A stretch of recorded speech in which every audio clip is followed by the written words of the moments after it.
নমস্কার, আশা করি সবাই খুব ভালো আছো। আর দেখো, আমরা সকালে নয় দুপুর 11:15টার সময় চা খাচ্ছি। পুঁটি মাছ আর ইলিশ মাছ নিয়ে এসেছি সকালে বাজার থেকে। ভেবেছিলাম চিংড়ি মাছ আনবো, পেলাম না, তাই পুঁটি মাছ দিয়েই করে ফেললাম। সাথে ছিল কাঁচকলা দিয়ে ইলিশ মাছ। রাখি পূর্ণিমা বলে কথা, আর একটার আগে রাখি বাঁধা যাবে না বলেছিল, তাই বেশি কিছু অ্যারেঞ্জ করিনি, এভাবেই রাখি পরিয়ে দিল। সন্ধ্যাবেলা দুই বোন দুজনকে রাখি পরালাম। নবরটা কিন্তু কিনে রেখেছি, বাড়িতে গিয়ে পরাবো। রাত্রেবেলা দাদার কাছ থেকে বোন রাখির গিফট পেল। কি আনন্দ একবার দেখো, মুখে হাসি আর ধরছে না। একটা ঘড়ি গিফট দিয়েছে কুন্তল, খুব সুন্দর হয়েছে।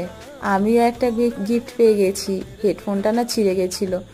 আর রাতে ডিনারে ছিল এইরকম চানা আর হাফ বয়েল ডিম, রায়তা আর বোঁদে, আর এরকম গরম গরম রুটি, সাথে আবার আমও ছিল। আর কি চাই? আজ আসি, টাটা।